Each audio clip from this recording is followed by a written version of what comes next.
इसवी सन 1920 मध्ये लोकमान्य टिळकांच्या निधनानंतर राष्ट्रीय चळवळीची सूत्रे महात्मा गांधींकडे आली. गांधीजींच्या प्रभावी नेतृत्वामुळे राष्ट्रीय चळवळ अधिक व्यापक झाली. भारतीय स्वातंत्र्य लढ्याचे नवे पर्व सुरू झाले. आधुनिक भारताचा इतिहास, असहकार पर्व. सर्वात प्रथम आपण पाहूया दक्षिण आफ्रिकेतील गांधीजींचे कार्य. गांधीजींनी दक्षिण आफ्रिकेत आपल्या कार्याची सुरुवात केली. तेथील गोऱ्या राजवटीकडून आफ्रिकेतील कृष्णवर्णीय लोकांवर व भारतीय रहिवाशांवर अन्याय व जुलूम केला जात असे. या अन्यायाविरुद्ध गांधीजींनी सत्याग्रहाच्या मार्गाने तेथील लोकांना न्याय मिळवून दिला. गांधीजींचे भारतात आगमन. 1915 मध्ये गांधीजी दक्षिण आफ्रिकेतून भारतात परतले. त्यांनी भारतभर दौरा केला. तेथील शेतकरी व कामगार यांचे प्रश्न त्यांनी हाती घेतले आणि त्यासाठी सत्याग्रहाचा अभिनव मार्ग वापरला. सत्याग्रह. गांधीजींनी भारतात प्रथमच सत्याग्रहाचे अभिनव तंत्र वापरले. जुलूम व अन्याय यांचा अहिंसक मार्गाने प्रतिकार करण्याला या तंत्रात महत्त्व होते. या प्रतिकारासाठी हालअपेष्टा संयमाने सहन करायच्या असतात. अन्याय करणाऱ्या व्यक्तीला सत्य व न्याय यांची जाणीव करून देणे व तिचे मत परिवर्तन करणे हे सत्याग्रहाचे उद्दिष्ट असते. सत्याग्रह करणाऱ्या व्यक्तीने हिंसा व असत्य यांचा वापर करता कामा नये अशी गांधीजींची शिकवण होती. सत्याग्रहाचा मार्ग सामान्य माणसालाही अनुसरता येतो. त्यामुळे भारतातील व जगातील जनतेने अन्यायाचा प्रतिकार करण्यासाठी सत्याग्रहाचा मार्ग स्वीकारला. कृष्णवर्णीयांच्या हक्कांसाठी झगडणारे अमेरिकेतील मार्टिन ल्यूथर किंग आणि दक्षिण आफ्रिकेतील नेल्सन मंडेला यांसारख्या नेत्यांवर गांधीजींच्या मार्गाचा प्रभाव पडला. चंपारण्य सत्याग्रह. 1917 मध्ये बिहारमधील चंपारण्य येथे ब्रिटिश मळे मालकांनी शेतकऱ्यांना नीळ पिकवण्याची सक्ती केली होती. गांधीजींनी या पिळवणुकीविरुद्ध सत्याग्रह केला आणि शेतकऱ्यांना न्याय मिळवून दिला. खेडा सत्याग्रह. गुजरातमधील खेडा जिल्ह्यात सतत पडलेल्या दुष्काळामुळे पिकांची स्थिती अत्यंत वाईट होती. सरकारकडून सक्तीने शेतसारा वसूल केला जात होता. तेव्हा स्थानिक शेतकऱ्यांनी 1918 मध्ये खेडा जिल्ह्यात साराबंदीची चळवळ सुरू केली. गांधीजींनी या चळवळीचे नेतृत्व स्वीकारले. अल्पावधीतच सरकारने शेतसारा माफ केला. अहमदाबादचा कामगार लढा. पहिल्या महायुद्धाच्या काळात महागाई प्रचंड प्रमाणात वाढली होती. तरीही गिरणी मालकांनी कामगारांचे वेतन वाढवले नाही. त्यामुळे कामगारांमध्ये असंतोष निर्माण झाला. गांधीजींनी कामगारांना संप आणि उपोषण करण्यासंबंधी मार्गदर्शन केले. गिरणी मालकांनी माघार घेतली. त्यांनी कामगारांना वेतनवाढ दिली. रौलट कायद्याविरुद्ध सत्याग्रह. भारतातील जनतेत दिवसेंदिवस सरकारच्या विरोधात असंतोष वाढत होता. तो रोखण्यासाठी ब्रिटिश सरकारने रौलट या अधिकाराच्या अध्यक्षतेखाली एक समिती नेमली. समितीच्या शिफारशीनुसार सरकारने नवीन कायदा केला. त्याला रौलट कायदा असे म्हणतात. या कायद्याने कोणत्याही भारतीयाला विना चौकशी अटक करण्याचा अधिकार सरकारला देण्यात आला. या कायद्याने दिलेल्या शिक्षेविरुद्ध अपील करण्यास मनाई करण्यात आली. या काळ्या कायद्याविरुद्ध देशभर संतापाची लाट उसळली. गांधीजींनी या कायद्याच्या निषेधार्थ सत्याग्रह पुकारला. 6 एप्रिल 1919 रोजी हरताळ पाळण्याचे आव्हान त्यांनी केले. या आव्हानाला भारतीयांनी मोठ्या प्रमाणावर प्रतिसाद दिला. जालियनवाला बाग हत्याकांड. रौलट कायद्याविरुद्ध पुकारलेल्या लढ्याने पंजाब प्रांतात प्रखर स्वरूप धारण केले. सरकारने दडपशाहीचे सत्र सुरू केले. गांधीजींना पंजाब प्रांतात प्रवेश करण्यास मनाई करण्यात आली. जनरल डायरने अमृतसरमध्ये सभाबंदीचा हुकूम जारी केला. अमृतसर येथे डॉक्टर सत्यपाल, डॉक्टर सैफुद्दीन किचलू अशा प्रमुख नेत्यांना अटक करण्यात आली. या घटनांच्या निषेधार्थ 13 एप्रिल 1919 रोजी अमृतसर येथील जालियनवाला बागेत बैसाखी सणाच्या निमित्ताने सभा आयोजित करण्यात आली होती. सभेसाठी जमलेल्या निशस्त्र लोकांवर जनरल डायरने बेछूट गोळीबार केला. या हत्याकांडात सुमारे 400 स्त्री पुरुष मरण पावले. असंख्य लोक जखमी झाले. या हत्याकांडास पंजाबचा शासक मायकेल ओडवायर हा जबाबदार होता. हत्याकांडाचा निषेध म्हणून रवींद्रनाथ टागोरांनी ब्रिटिश सरकारने त्यांना दिलेल्या सर या किताबाचा त्याग केला. संपूर्ण पंजाबात लष्करी कायदा लागू करण्यात आला. पुढे या हत्याकांडाच्या चौकशीची मागणी भारतीयांनी केली. त्यामुळे सरकारने हंटर कमिशनची नियुक्ती केली. या हत्याकांडाने देशव्यापी असहकार चळवळीस जन्म दिला. खिलाफत चळवळ.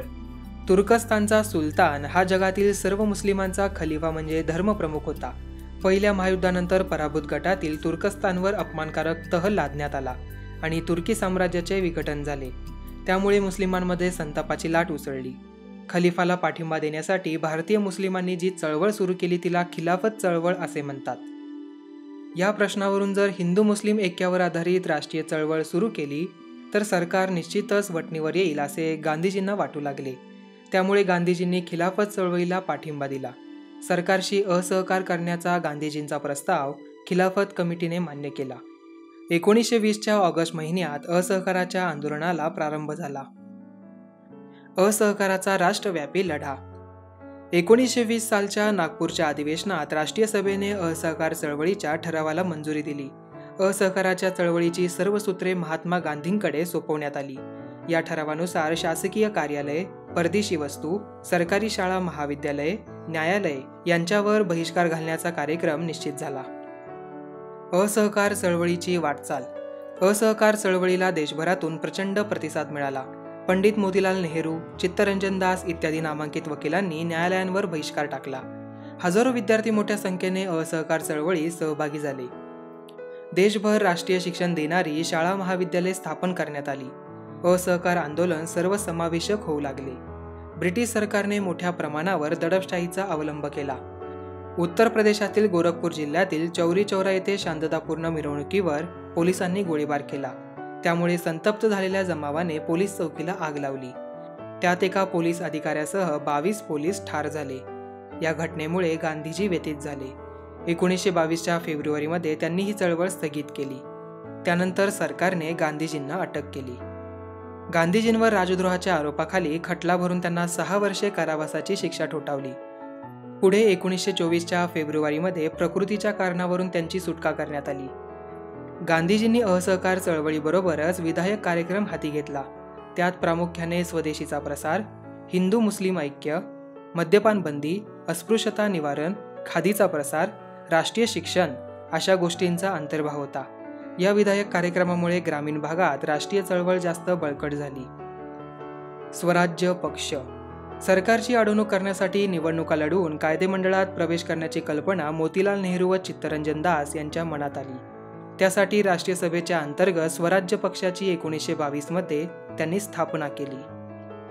1923च्या निवडणुकीत मध्यवर्ती व प्रांतिक कायदेमंडळांवर स्वराज्य पक्षाचे अनेक उमेदवार निवडून आले. कायदेमंडळात सरकारच्या अन्याय धोरणांना त्यांनी प्रखर विरोध केला. भारतास भावी काळात जबाबदार राज्यपद्धती द्यावी अशी मागणी केली. भारतीयांचे प्रश्न सोडवण्यासाठी गोलमेज परिषद बोलवावी, राजकीय कैद्यांना मुक्त करावे यासाठी विधिमंडळात ठराव संमत करून घेतले. सरकारने स्वराज्य पक्षाचे बहुतेक ठराव फेटाळून लावले. Simon commission.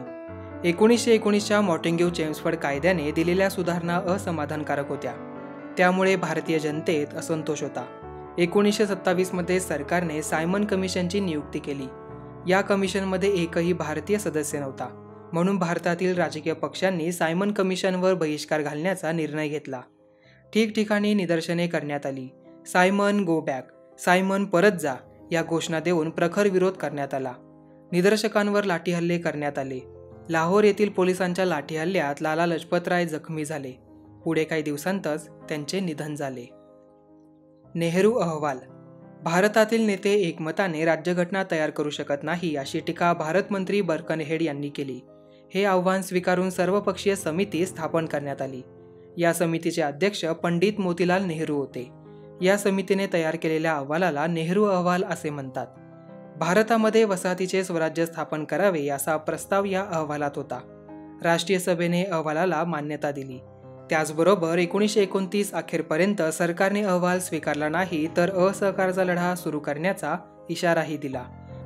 या पार्श्वभूमीवर 1929च्या डिसेंबरमध्ये पंडित जवाहरलाल नेहरूंच्या अध्यक्षतेखाली भरलेले लाहोर अधिवेशन ऐतिहासिक ठरले.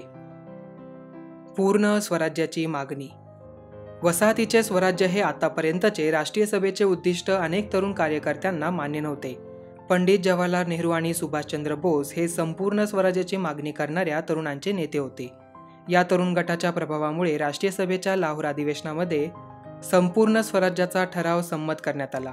या ठरावाद्वारे राष्ट्रीय सभेने वसाहतींचे स्वराज्य या उद्दिष्टांचा त्याग केला. यापुढे भारताचे संपूर्ण स्वातंत्र्य हे राष्ट्रीय चळवळीचे ध्येय बनले. 26 जानेवारी हा दिवस स्वातंत्र्य दिन म्हणून पाळण्यात यावा असे ठरवण्यात आले. ब्रिटिश सत्तेपासून भारताला मुक्त करण्यासाठी स्वातंत्र्याचा लढा अहिंसक मार्गाने चालवण्याची प्रतिज्ञा 26 जानेवारी 1930 रोजी देशभर करण्यात आली. त्यामुळे देशात सर्वत्र चैतन्याचे वातावरण निर्माण झाले.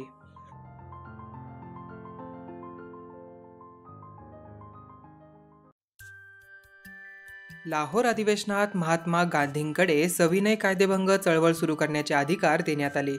ही चळवळ सुरू करण्यापूर्वी गांधीजींनी सरकारकडे मिठावरील कर रद्द करावा, मीठ बनवण्याची सरकारची मक्तेदारी रद्द करावी, दारूबंदी करावी इत्यादी मागण्या केल्या होत्या.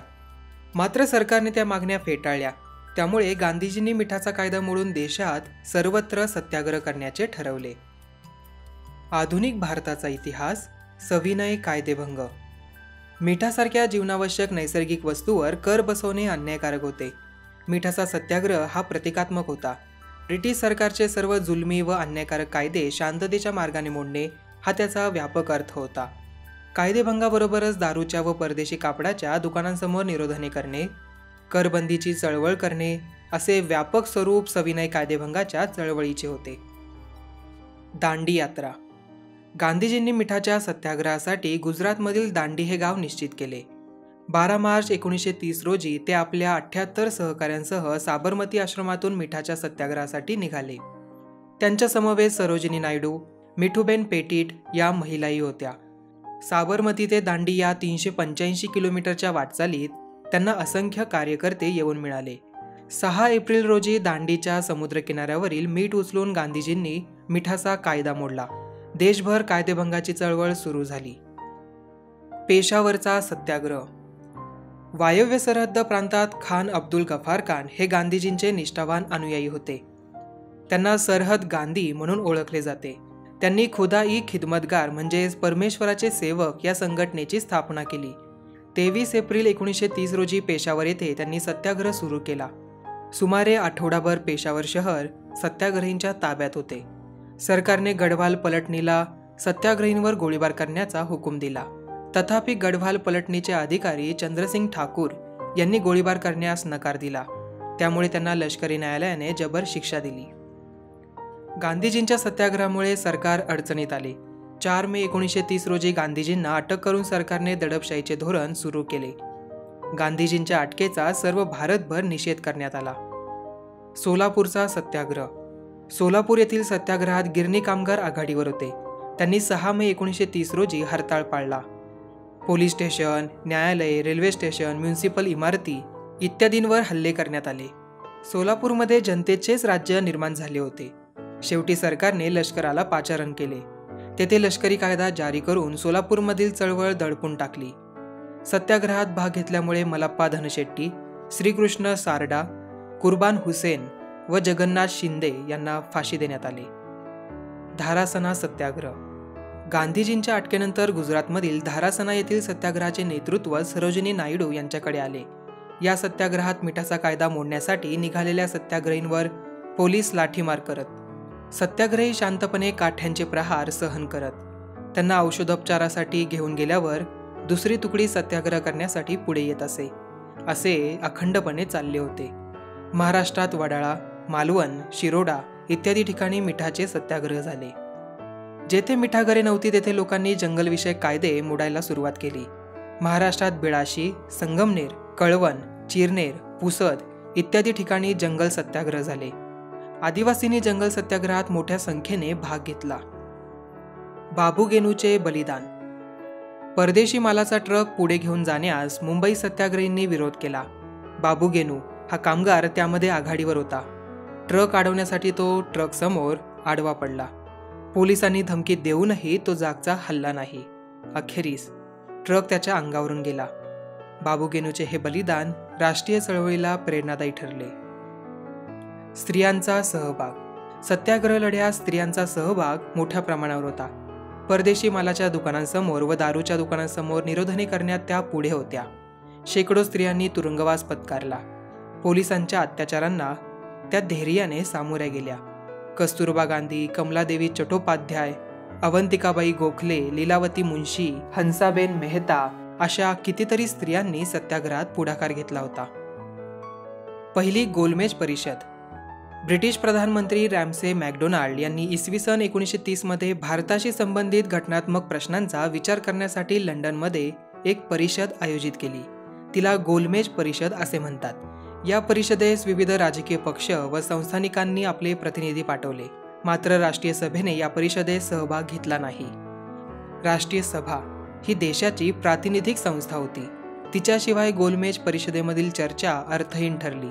चर्चेच्या दुसऱ्या फेरीत राष्ट्रीय सभा सामील होईल अशी आशा ब्रिटिश प्रधानमंत्र्यांनी व्यक्त केली. प्रधानमंत्र्यांचे आव्हान लक्षात घेऊन व्हॉइसरॉयने गांधीजी व अन्य नेत्यांना तुरुंगातून मुक्त केले. राष्ट्रीय सभेला मोकळेपणाने चर्चा करता यावी यासाठी पोषक वातावरण निर्माण केले. गांधी आयर्विन करार. महात्मा गांधी व व्हॉइसरॉय आयर्विन यांच्या समझोता झाला. तो गांधी आयर्विन करार म्हणून प्रसिद्ध आहे. या करारानुसार सरकारने भारताच्या प्रस्तावित राज्यघटनेमध्ये जबाबदार राज्यपद्धतीचा स्वीकार करण्याची हमी दिली. राष्ट्रीय सभेने सविनय कायदेभंगाची चळवळ मागे घेतली आणि दुसऱ्या गोलमेज परिषदेमधील चर्चेत सहभागी होण्याची तयारी दर्शवली. दुसरी गोलमेज परिषद. 1931 साली दुसरी गोलमेज परिषद भरली. राष्ट्रीय सभेचे प्रतिनिधी म्हणून गांधीजी या परिषदेस हजर राहिले. राष्ट्रीय सभेबरोबरच सरकारने निरनिराळ्या जाती जमातींच्या, पक्षांच्या व संस्थानिकांच्या प्रतिनिधींनाही पाचारण केले होते. गोलमेज परिषदेमध्ये सरकारने अल्पसंख्याकांचा प्रश्न उपस्थित केला. या प्रश्नावर प्रतिनिधींमध्ये मतभेद झाले. तसेच संघराज्याच्या घटनेच्या स्वरूपाबाबतही मतभेद झाले. गांधीजींनी मतैक्य निर्माण करण्यासाठी प्रयत्न केले, परंतु ते असफल झाले. त्यामुळे निराश होऊन गांधीजी भारतात परत आले. तिसरी गोलमेज परिषद. 1932च्या नोव्हेंबरमध्ये तिसरी गोलमेज परिषद भरली होती. मात्र राष्ट्रीय सभेने या परिषदेवर बहिष्कार टाकला. त्यामुळे ही परिषदही अर्थहीन ठरली. पुणे करार. डॉक्टर बाबासाहेब आंबेडकरांनी गोलमेज परिषदांमध्ये दलितांचे प्रतिनिधित्व केले. तेथे त्यांनी दलितांसाठी स्वतंत्र मतदारसंघाची मागणी केली होती. दुसऱ्या गोलमेज परिषदेनंतर ब्रिटिश प्रधानमंत्री रॅमसे मॅकडोनाल्ड यांनी जातीय निवाडा जाहीर केला. त्यानुसार दलितांसाठी स्वतंत्र मतदारसंघ जाहीर करण्यात आले. जातीय निवाड्याने केलेली हिंदू समाजाची विभागणी गांधीजींना मान्य नव्हती, म्हणून त्यांनी या निवाड्याविरुद्ध येरवड्याच्या तुरुंगात आमरण उपोषण सुरू केले. राष्ट्रीय सभेच्या नेत्यांनी डॉक्टर बाबासाहेब आंबेडकरांना त्यांच्या मागणीचा पुनर्विचार करण्याची विनंती केली. राष्ट्रहित लक्षात घेऊन डॉक्टर बाबासाहेब आंबेडकरांनी ही विनंती मान्य केली. महात्मा गांधी व डॉक्टर बाबासाहेब आंबेडकर यांच्यात 1932 मध्ये पुणे येथे करार झाला. त्याला पुणे करार असे म्हणतात. या करारानुसार स्वतंत्र मतदारसंघाऐवजी दलितांना विधिमंडळात 148 राखीव जागा द्याव्या असे ठरले. नंतर या योजनेला ब्रिटिश सरकारने मान्यता दिली. सविनय कायदेभंगाची दुसरी फेरी.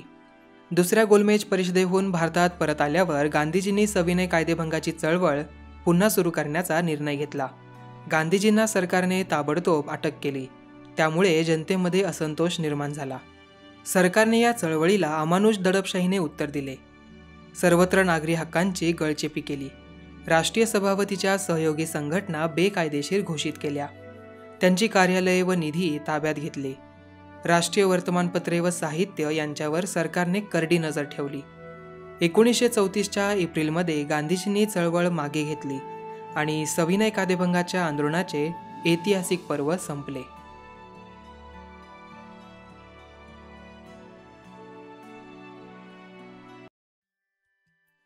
सविनय कायदेभंगाची चळवळ 1934 साली संपुष्टात आली.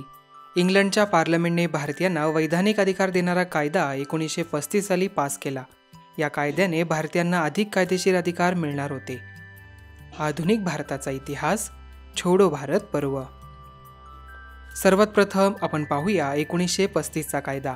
या कायद्याने भारतात ब्रिटिश शासित प्रांत व संस्थाने यांचे मिळून संघराज्य स्थापन करण्याची तरतूद करण्यात आली. यानुसार ब्रिटिश शासित प्रदेशांचा कारभार भारतीय प्रतिनिधींच्या हाती सोपवण्यात येणार होता. संस्थानांना संघराज्यात सामील झाल्यास स्वायत्ता राहणार नव्हती, म्हणून संस्थानिकांनी संघराज्यात सामील होण्यास नकार दिला. यामुळे या कायद्यातील संघराज्याची योजना अंमलात आली नाही. प्रांतिक निवडणुका. 1935च्या कायद्याने राष्ट्रीय सभेचे समाधान झाले नाही, तरी या कायद्यानुसार होणाऱ्या प्रांतिक निवडणुकांमध्ये भाग घेण्याचे राष्ट्रीय सभेने ठरवले. 1937 मध्ये देशातील 11 प्रांतांमध्ये निवडणुका झाल्या. त्यांपैकी 8 प्रांतांमध्ये राष्ट्रीय सभेचे मंत्रिमंडळे अधिकारावर आली. उरलेल्या 3 प्रांतांमध्ये कोणत्याही एका पक्षाला बहुमत मिळाले नाही. त्यामुळे तेथे संमिश्र मंत्रिमंडळे बनवण्यात आली. राष्ट्रीय सभेच्या मंत्रिमंडळांनी लोकोपयोगी व विधायक कामे केली. त्यांनी राजबंद्यांची तुरुंगातून मुक्तता केली. मूलोद्योग शिक्षण सुरू केले. दलित समाजाच्या सुधारणेसाठी उपाय केले. दारूबंदी केली. शेतकऱ्यांसाठी कर्ज निवारण कायदा केला. दुसरे महायुद्ध आणि राष्ट्रीय सभा. 1939मध्ये युरोपात दुसरे महायुद्ध सुरू झाले. तत्कालीन व्हाईसरॉय लिनलिथगो यांनी इंग्लंडच्या बाजूने भारत युद्धात सामील झाल्याची घोषणा केली. युरोपात लोकशाहीचे रक्षण करण्यासाठी आपण लढत आहोत असा दावा इंग्लंडने केला होता. तो दावा खरा असल्यास इंग्लंडने भारताला ताबडतोब स्वातंत्र्य द्यावे अशी मागणी राष्ट्रीय सभेने केली. ही मागणी ताबडतोब पूर्ण करण्यास इंग्लंडने नकार दिला. म्हणून 1939च्या नोव्हेंबरमध्ये राष्ट्रीय सभेच्या प्रांतिक मंत्रिमंडळांनी राजीनामे दिले. वैयक्तिक सत्याग्रह. राष्ट्रीय सभेच्या मागण्यांकडे ब्रिटिश सरकार सातत्याने दुर्लक्ष करत आहे असे दिसून आल्यामुळे राष्ट्रीय सभेने युद्धविरोधी प्रचार करण्याचे ठरवले. त्यासाठी एकेका व्यक्तीने कायदेभंग करावा असा निर्णय घेण्यात आला. याला वैयक्तिक सत्याग्रह असे म्हणतात. त्यातील पहिले सत्याग्रही आचार्य विनोबा भावे हे होते. त्यांच्यानंतर सुमारे 25,000 कार्यकर्त्यांनी सत्याग्रह केला. क्रिप्स योजना. दुसऱ्या महायुद्धात इंग्लंडने जपानच्या विरोधात अमेरिकेचा पक्ष घेतला.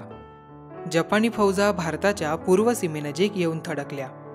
जपानने भारतावर आक्रमण केल्यास त्याला प्रतिकार करण्यासाठी भारतीयांचे सहकार्य इंग्लंडला आवश्यक वाटू लागले. म्हणून इंग्लंडचे प्रधानमंत्री चर्चिल यांनी स्टॅफर्ड क्रिप्स यांना भारतात पाठवले. मार्च 1942मध्ये क्रिप्स भारतात आले. त्यांनी भारताविषयीची एक योजना भारतीयांपुढे मांडली. या योजनेत भारतातील कोणत्याही राजकीय पक्षाचे समाधान झाले नाही. पूर्ण स्वातंत्र्याच्या मागणीचा स्पष्ट उल्लेख या योजनेत नव्हता. म्हणून राष्ट्रीय सभेने ती योजना नामंजूर केली. क्रिप्स योजनेत पाकिस्तान निर्मितीचा समावेश नव्हता म्हणून मुस्लिम लीगनेही ही योजना फेटाळली. छोडो भारत चळवळ. क्रिप्स योजनेनंतर स्वातंत्र्यासाठी प्रखर चळवळ करण्याचा निर्धार राष्ट्रीय सभेने केला. वर्धा येथे 14 जुलै 1942 रोजी राष्ट्रीय सभेच्या कार्यकारिणीने भारतातील ब्रिटिश सत्ता ताबडतोब संपुष्टात आणून भारताला स्वातंत्र्य देण्याची मागणी करणारा ठराव संमत केला. ही मागणी मान्य न झाल्यास राष्ट्रीय सभा भारताच्या स्वातंत्र्यासाठी अहिंसक चळवळ सुरू करेल असा इशाराही देण्यात आला. छोडो भारत ठराव. 7 ऑगस्ट 1942 रोजी मुंबईच्या गवालिया टँक मैदानावर म्हणजेच क्रांती मैदानावर राष्ट्रीय सभेचे अधिवेशन सुरू झाले. या अधिवेशनाचे अध्यक्ष मौलाना अबुल कलाम आझाद हे होते. ब्रिटिशांनी भारत सोडून जावे या राष्ट्रीय सभेच्या कार्यकारिणीने वर्धा येथे मंजूर केलेल्या ठरावावर मुंबई येथील अधिवेशनात शिक्कामोर्तब होणार होते. 8 ऑगस्ट रोजी पंडित जवाहरलाल नेहरूंनी मांडलेला हा छोडो भारत ठराव प्रचंड बहुमताने मंजूर झाला. गांधीजींच्या नेतृत्वाखाली देशव्यापी अहिंसक आंदोलन सुरू करण्याचाही निर्णय घेण्यात आला. गांधीजी म्हणाले, या क्षणापासून तुमच्यापैकी प्रत्येक स्त्री पुरुषाने आपण स्वतंत्र झालो आहोत असे समजले पाहिजे आणि स्वतंत्र भारताचा नागरिक म्हणून वागले पाहिजे. आपण भारताला स्वातंत्र्य तरी करू किंवा हे भगीरथ प्रयत्न करत असताना मरून तरी जाऊ. गांधीजींनी जनतेला करेंगे या मरेंगे या भावनेने बलिदानास सिद्ध होण्याचे स्फूर्तिदायक आवाहन केले. जन आंदोलनाची सुरुवात. आंदोलन सुरू होण्यापूर्वीच ते चिरडून टाकण्याचा प्रयत्न सरकारने केला. 9 ऑगस्टच्या पहाटे गांधीजी, मौलाना आझाद, जवाहरलाल नेहरू, वल्लभभाई पटेल इत्यादी प्रमुख नेत्यांना अटक करण्यात आली. नेत्यांच्या अटकेची बातमी देशभर वणव्यासारखी पसरली. जनतेचा संताप अनावर झाला. लोकांनी जागोजागी मिरवणुका काढल्या. पोलिसांनी आंदोलकांवर लाठी हल्ले आणि गोळीबार केला, तरी लोक घाबरले नाहीत. अनेक ठिकाणी लोकांनी सरकारी कचेऱ्या ताब्यात घेण्याचा प्रयत्न केला. काही ठिकाणी ब्रिटिश सरकारच्या दडपशाहीचे प्रतीक असणारे तुरुंग, पोलीस ठाणी, रेल्वे स्टेशन या ठिकाणांवर लोकांनी हल्ले केले. पोलिसांनी लोकांवर गोळीबार केला. नंदुरबार येथे शाळेतील विद्यार्थ्यांनी तिरंगी झेंडा घेऊन मिरवणूक काढली. वंदे मातरमच्या घोषणा दिल्या. पोलिसांनी चिडून छोट्या मुलांवरही गोळीबार केला. शिरीष कुमार हा विद्यार्थी या गोळीबारात हुतात्मा झाला. महाराष्ट्रात चिमूर, आष्टी, यावली, महाड, गारगोटी इत्यादी अनेक गावातून आबालवृद्धांनी नेटाने आणि असीम धैर्याने दिलेले लढे अविस्मरणीय ठरले. भूमिगत चळवळ. 1942 सालच्या अखेरीस या जनआंदोलनाला नवे वळण लागले. आंदोलनाचे नेतृत्व भूमिगत झालेल्या तरुण समाजवादी कार्यकर्त्यांकडे आले. जयप्रकाश नारायण, डॉक्टर राममनोहर लोहिया, छोटूभाई पुराणिक, अच्युतराव पटवर्धन, अरुणा असफ अली, युसुफ मेहर अली, सुचेता कृपलानी, MS जोशी, शिरूभाऊ लिमये, नाग गोरे, यशवंतराव चव्हाण, मगनलाल बागडी इत्यादी नेते या कार्यात आघाडीवर होते. रेल्वे मार्गांची मोडतोड करणे, टेलिफोनच्या तारा तोडणे, पूल उद्ध्वस्त करणे अशी कामे करून आंदोलकांनी दळणवळण व सरकारी यंत्रणा विस्कळीत केली. सध्याच्या रायगड जिल्ह्यातील कर्जत तालुक्यामधील भाई कोतवाल यांचा आझाद दस्ता, नागपूरच्या जनरल आवारी यांची लाल सेना अशा गटांनी कित्येक महिने सरकारला सळो की पळो करून सोडले. मुंबईला विठ्ठल झवेरी, उषा मेहता व त्यांच्या साथीदारांनी एक गुप्त प्रक्षेपण केंद्र स्थापन केले. त्याला आझाद रेडिओ असे म्हणत. त्यावर राष्ट्रभक्तीची गीते गायली जात. देशातील आंदोलनाच्या बातम्या प्रसारित केल्या जात. देशभक्तीपर भाषणे प्रक्षेपित केले जात. यामुळे आंदोलन चालवण्यास जनतेला प्रोत्साहन मिळे. अशी प्रक्षेपण केंद्रे कोलकाता, दिल्ली व पुणे येथे काही काळ चालली. प्रतिसरकारांची स्थापना. बंगालमधील मिदनापूर, उत्तर प्रदेशातील बालिया व आझमगड, बिहारमधील भागलपूर व पूर्णिया या जिल्ह्यात लोकांनी ब्रिटिश अधिकाऱ्यांची हकालपट्टी केली आणि तेथे प्रतिसरकारे स्थापन केली. सातारा जिल्ह्यात क्रांतिसिंह नाना पाटील यांनी 1942 मध्ये प्रतिसरकार स्थापन केले. ते तेथील जनतेचे प्रेरणास्थान होते. आपल्या सहकाऱ्यांच्या मदतीने त्यांनी तेथील ब्रिटिश शासन संपुष्टात आणले आणि जनतेचे सरकार स्थापन केले. कर गोळा करणे, कायदा व सुव्यवस्था टिकवणे, गुन्हेगारांना शिक्षा करणे इत्यादी कामे या सरकारतर्फे केली जात. या सरकारने नेमलेल्या लोक न्यायालयाद्वारे न्यायनिवाडा केला जात असे. तो लोक स्वीकारत असत. तसेच मुलांच्या मनावर राष्ट्रभक्तीचा संस्कार करण्यासाठी राष्ट्रसेवा दल, आझाद सेना, तुफान सेना इत्यादी संघटना उभारल्या. सावकारशाहीला विरोध, दारूबंदी, साक्षरता प्रसार, जातीभेदाला विरोध अशी अनेक विधायक कामेही हे सरकार करत असे. त्यामुळे प्रतिसरकारला जनतेचा भरघोस पाठिंबा मिळाला. ऑगस्ट क्रांतीचे स्वरूप. 1942च्या जनआंदोलनाचा वणवा देशभर पेटला होता. स्वातंत्र्य प्राप्तीचे उद्दिष्ट पूर्ण करण्यासाठी लक्षावधी भारतीयांनी असीम त्याग केला. अनेकांनी आत्मबलिदान केले. आंदोलकांची संख्या इतकी प्रचंड होती की त्यांना डांबून ठेवायला देशातील तुरुंगही अपुरे पडले.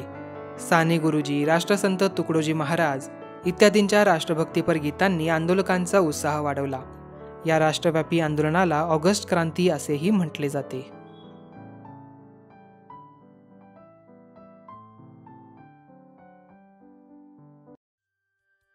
ब्रिटिश साम्राज्यशाही विरुद्ध भारतात विविध मार्गांनी आंदोलने झाली. त्यातील एक मार्ग सशस्त्र क्रांतीचा होता. आज आपण त्याची ओळख करून घेणार आहोत. आधुनिक भारताचा इतिहास. सशस्त्र क्रांतिकारी चळवळ. सन 1857 पूर्वी इंग्रजी सत्तेविरुद्ध झालेले उठाव आणि 1857चा राष्ट्रीय उठाव यांची माहिती आपण पूर्वी घेतलेली आहे. त्यानंतरच्या काळात रामसिंह कुका यांनी पंजाबमध्ये सरकारविरोधी उठावाचे आयोजन केले होते. महाराष्ट्रात वासुदेव बळवंत फडके यांनी रामोशांना संघटित करून इंग्रजांविरुद्ध सशस्त्र उठाव केला होता. सन 1897 साली पुण्यात प्लेगचा बंदोबस्त करताना प्लेग कमिशनर रॅड याने जुलूम जबरदस्ती केली. त्याचा बदला म्हणून चाफेकर बंधूंनी रॅडचा वध केला. या सुमारास बिहारमधील मुंडा आदिवासींनी सरकारविरुद्ध फार मोठा उठाव केला. बंगालच्या फाळणीनंतर ब्रिटिश विरोधी प्रक्षोभ अधिकच तीव्र झाला. स्थानिक उठावांच्या जागी व्यापक अशा क्रांतिकारी चळवळीचा राष्ट्रीय पातळीवर उदय होऊ लागला. देशातील विविध भागात क्रांतिकारी विचारांनी भारावलेले तरुण आपल्या गुप्त संघटना स्थापन करू लागले. ब्रिटिश अधिकाऱ्यांना जरब बसवणे, ब्रिटिश शासन यंत्रणा खिळखिळी करणे, ब्रिटिश सरकारचा लोकांना वाटणारा दरारा नाहीसा करणे, ब्रिटिशांची सत्ता उलथून टाकणे ही त्यांची प्रमुख उद्दिष्टे होती. मुंबई व बंगाल प्रांतांमध्ये क्रांतिकारकांच्या संघटना विशेष कार्यरत होत्या. अभिनव भारत. सन 1900 मध्ये स्वातंत्र्यवीर विनायक दामोदर सावरकर यांनी नाशिक येथे मित्रमेळा ही क्रांतिकारकांची गुप्त संघटना स्थापन केली. 1904 साली या संघटनेला अभिनव भारत असे नाव देण्यात आले. उच्च शिक्षण घेण्याच्या निमित्ताने स्वातंत्र्यवीर सावरकर इंग्लंडला गेले. तेथून त्यांनी अभिनव भारत संघटनेच्या भारतातील सदस्यांना क्रांतिकारी वाङ्मय, पिस्तुले इत्यादी साहित्य पाठवण्यास सुरुवात केली.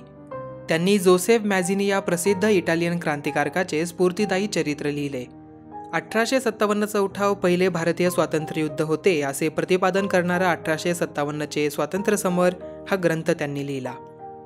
सरकारला अभिनव भारत संघटनेच्या कार्याचा सुगावा लागला. सरकारने बाबाराव सावरकर यांना अटक केली. त्यांना जन्मठेपेची शिक्षा झाली. या शिक्षेचा बदला घेण्यासाठी अनंत लक्ष्मण कान्हेरे या युवकाने नाशिकचा कलेक्टर जॅक्सन याचा वध केला. सरकारने अभिनव भारत संघटनेशी संबंधित असलेल्या लोकांना अटक करण्यास सुरुवात केली. जॅक्सनच्या वधाचा संबंध सरकारने स्वातंत्र्यवीर सावरकरांशी जोडला आणि त्यांना अटक करून त्यांच्यावर खटला भरला. न्यायालयाने त्यांना 50 वर्षांची सश्रम कारावासाची शिक्षा फर्मावली. बंगालमधील क्रांतिकारी चळवळ. बंगालमध्ये अनुशीलन समिती ही क्रांतिकारी संघटना कार्यरत होती. अनुशीलन समितीच्या 500च्या वर शाखा होत्या. अरविंद घोष यांचे बंधू बारिंद्र कुमार घोष हे या संघटनेचे प्रमुख होते. अरविंद घोष यांचा सल्ला व मार्गदर्शन या संघटनेला लाभत असे. कोलकात्याजवळील माणिकताळा येथे या समितीचे बॉम्ब तयार करण्याचे केंद्र होते.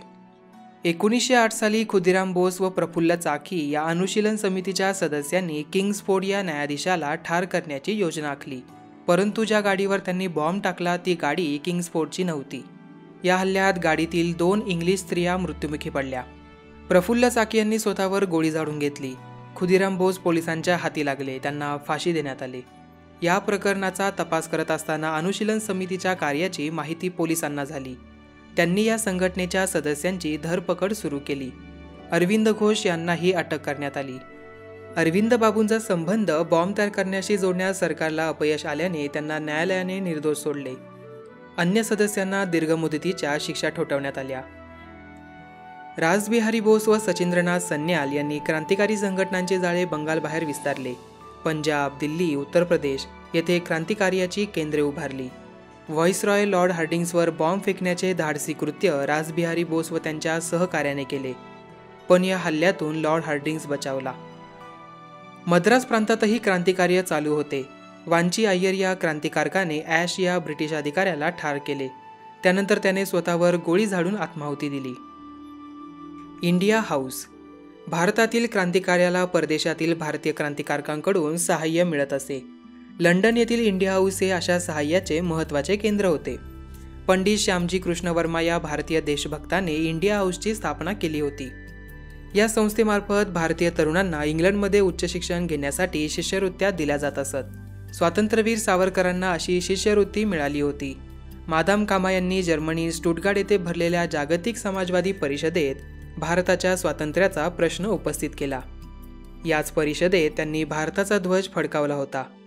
इंडिया हाऊसशी निगडीत असलेला दुसरा क्रांतिकारी म्हणजे मदनलाल धिंग्रा हा तरुण होय. त्यांनी कर्झन वायली या इंग्रज अधिकाऱ्याला ठार केले. त्याबद्दल धिंग्रा यांना फाशी देण्यात आले. गदर चळवळ. पहिल्या महायुद्धाच्या काळात ब्रिटिश विरोधी क्रांतिकारी कार्याला गती मिळाली. ब्रिटिशांच्या शत्रूंची मदत घेऊन भारतामध्ये सत्तांतर घडून आणता येईल, भारतीय सैनिकांची या प्रयत्नात साथ घेता येईल असे क्रांतिकारकांना वाटत होते. या संधीचा लाभ घेण्यासाठी क्रांतिकारक संघटना स्थापन झाल्या. गदर ही त्यातील एक प्रमुख संघटना होती. अमेरिका व कॅनडा येथील भारतीयांनी गदर या संघटनेची स्थापना केली होती. लाला हरदयाळ, भाई परमानंद, डॉक्टर पांडुरंग सदाशिव खानखोजे इत्यादी क्रांतिकारक या संघटनेचे प्रमुख नेते होते. गदर म्हणजे विद्रोह. गदर हे या संघटनेच्या मुखपत्राचे नाव होते. या मुखपत्रातून ब्रिटिश राजवटीचे भारतावरील दुष्परिणाम विशद करण्यात येत. भारतीय क्रांतिकारकांच्या साहसी कृत्यांची माहिती सांगितली जाई. राष्ट्रप्रेम व सशस्त्र क्रांती यांचा संदेश गदर या मुखपत्राने भारतीयांना दिला. ब्रिटिश विरोधी उठाव करण्यासाठी गदर संघटनेच्या नेत्यांनी युद्धजन्य परिस्थितीचा फायदा घेण्याचे ठरवले. त्यांनी पंजाबमध्ये ब्रिटिशांविरुद्ध उठाव करण्यासाठी योजना आखली. लष्करामधील भारतीय सैनिकांना उठावात सामील होण्यासाठी उद्युक्त केले. रासबिहारी बोस आणि विष्णू गणेश पिंगळे यांनी उठावाचे नेतृत्व करावे असे ठरले. पण फितुरीमुळे ब्रिटिशांना या योजनेचा सुगावा लागला. पिंगळे पोलिसांच्या हाती सापडले. त्यांना फाशी देण्यात आले. रासबिहारी बोस मात्र निसटून जाण्यात यशस्वी झाले. जपानमध्ये जाऊन त्यांनी आपले क्रांतिकार्य सुरू ठेवले. युद्धकाळात परदेशात अन्यत्रही क्रांतिकारी चळवळ कार्यरत होती.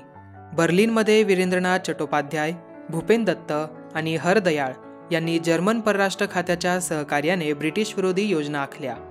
सन 1915 मध्ये महेंद्र प्रताप, बरकतुल्ला व ओबिदुल्ला सिंधी यांनी काबूलमध्ये स्वतंत्र भारताच्या हंगामी सरकारची स्थापना केली होती. काकोरी कट. सरकारच्या दडपशाहीने क्रांतिकारी चळवळ संपुष्टात आली नाही.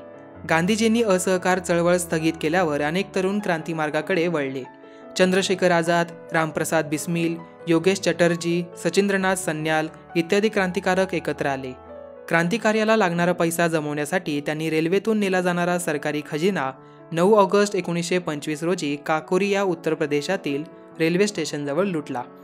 यालाच काकोरी कट असे म्हटले जाते. सरकारने तात्काळ कारवाई करून क्रांतिकारकांना अटकेत टाकले. त्यांच्यावर खटले चालवण्यात आले. अशफाक उल्ला, रामप्रसाद बिस्मिल, रोशन सिंग, राजेंद्र लाहिरी यांना फाशी देण्यात आले. चंद्रशेखर आझाद मात्र पोलिसांच्या हाती सापडले नाहीत. Hindustan Socialist Republican Association. समाजवादी विचारांनी प्रभावित झालेल्या तरुणांनी देशव्यापी क्रांतिकारी संघटना उभी करण्याचे ठरवले. चंद्रशेखर आझाद, भगतसिंग, राजगुरू, सुखदेव इत्यादी तरुण यामध्ये प्रमुख होते. हे सर्व क्रांतिकारक धर्मनिरपेक्ष विचारसरणीचे होते. 1928 साली दिल्लीच्या फिरोजशाह कोटला मैदानावर झालेल्या बैठकीमध्ये या तरुणांनी हिंदुस्तान सोशलिस्ट रिपब्लिकन असोसिएशन या संघटनेची स्थापना केली. भारताला ब्रिटिशांच्या शोषणातून मुक्त करणे हे या संघटनेचे उद्दिष्ट होते. त्याचबरोबर तिला शेतकरी कामगारांचे शोषण करणारी अन्याय्य सामाजिक आर्थिक व्यवस्थाही उलथून टाकायची होती. सामाजिक न्यायावर व समतेवर आधारित समाज निर्माण करण्याला भगतसिंग यांनी महत्त्व दिले. शस्त्रे गोळा करणे आणि कार्यक्रमाची अंमलबजावणी करणे ही कामे या संघटनेच्या एका स्वतंत्र विभागाकडे सोपवली होती. या विभागाचे नाव होते हिंदुस्तान सोशलिस्ट रिपब्लिकन आर्मी आणि तिचे प्रमुख होते चंद्रशेखर आझाद. या संघटनेच्या सदस्यांनी अनेक क्रांतिकारक कृत्ये केली. भगतसिंग व राजगुरू यांनी लाला लजपत राय यांच्या मृत्यूचा बदला घेण्यासाठी सॉर्डर्स या अधिकाऱ्याला गोळ्या घालून ठार केले. नागरी हक्कांची पायमल्ली करणारी 2 विधेयके यावेळी सरकारने मध्यवर्ती विधिमंडळात दाखल केली होती. त्यांचा निषेध करण्यासाठी भगतसिंग व बटुकेश्वर दत्त यांनी मध्यवर्ती विधिमंडळात बॉम्ब फेकले. सरकारने तत्काळ हिंदुस्तान सोशलिस्ट रिपब्लिकन आर्मीच्या केंद्रांवर धाडी घातल्या. त्यातून सॉर्डर्सच्या हत्येचे धागेदोरेही पोलिसांच्या हाती लागले. सरकारने क्रांतिकारकांची धरपकड सुरू केली. त्यांच्यावर राजद्रोहाच्या आरोपाखाली खटले भरले. भगतसिंग, राजगुरू व सुखदेव यांना 23 मार्च 1931 साली लाहोरच्या तुरुंगात फाशी देण्यात आले. काहींना जन्मठेपेची शिक्षा सुनावण्यात आली. इतरांना दीर्घ मुदतीच्या कारावासाच्या शिक्षा ठोठावण्यात आल्या. चंद्रशेखर आझाद मात्र शेवटपर्यंत पोलिसांच्या हाती सापडले नाहीत. पुढे अलाहाबादच्या अल्फ्रेड पार्कमध्ये पोलिसांशी झालेल्या चकमकीत ते ठार झाले. चंद्रशेखर आझाद यांच्या मृत्यूनंतर पंजाब, उत्तर प्रदेश व बिहार या प्रांतांमधील क्रांतिकारी चळवळीला ओहोटी लागली. चितगाव शस्त्रागारावरील हल्ला. सूर्यसेन हे बंगालमधील चितगाव येथील क्रांतिकारी गटाचे प्रमुख होते. त्यांनी आपल्याभोवती अनंत सिंग, गणेश घोष, कल्पना दत्त, प्रीतिलता वड्डेदार अशांसारख्या निष्ठावान क्रांतिकारकांची फौज गोळा केली. त्यांच्या सहाय्याने चितगाव येथील शस्त्रागारावरील हल्ल्याची योजना सूर्यसेन यांनी आखली. योजनेप्रमाणे 18 एप्रिल 1930 रोजी क्रांतिकारकांनी चितगावमधील 2 शस्त्रागारांतील शस्त्रास्त्रे ताब्यात घेतली. टेलिफोन व टेलिग्राफ यंत्रणा त्यांनी तोडून टाकली आणि संदेशवहन यंत्रणा ठप्प करण्यात यश मिळवले. त्यानंतर त्यांनी ब्रिटिश फौजांशी रोमहर्षक लढत दिली. 16 फेब्रुवारी 1933 रोजी सूर्यसेन व त्यांचे काही सहकारी पोलिसांच्या हाती सापडले. सूर्यसेन व त्यांच्या 12 सहकाऱ्यांना फाशीची शिक्षा देण्यात आली. कल्पना दत्त यांना जन्मठेप झाली. प्रीतिलता वड्डेदाराने पोलिसांच्या हाती न लागता आत्माहुती दिली. चितगाव उठावामुळे क्रांतिकारी चळवळीला गती मिळाली. शांती घोष व सुनीती चौधरी या 2 शाळकरी मुलींनी जिल्हा न्यायाधीशाला ठार केले, तर बीना दास या युवतीने कोलकाता विद्यापीठाच्या पदवीदान समारंभात गव्हर्नरवर गोळ्या झाडल्या. अशा अनेक क्रांतिकारी घटना या काळात घडल्या. सरदार उधम सिंग यांनी इंग्लंडमध्ये 1940 मध्ये मायकेल ओडवायर याचा वध केला. भारतीय स्वातंत्र्य संग्रामामध्ये क्रांतिकारी चळवळीने महत्त्वाचे योगदान दिले आहे. क्रांतिकारकांनी ब्रिटिश सत्तेशी लढताना साहस व निर्धाराचे दर्शन घडवले. त्यांचे राष्ट्रप्रेम व समर्पण वृत्ती केवळ अजोड होती. त्यांचे बलिदान भारतीयांना स्फूर्तिदायी ठरले आहे.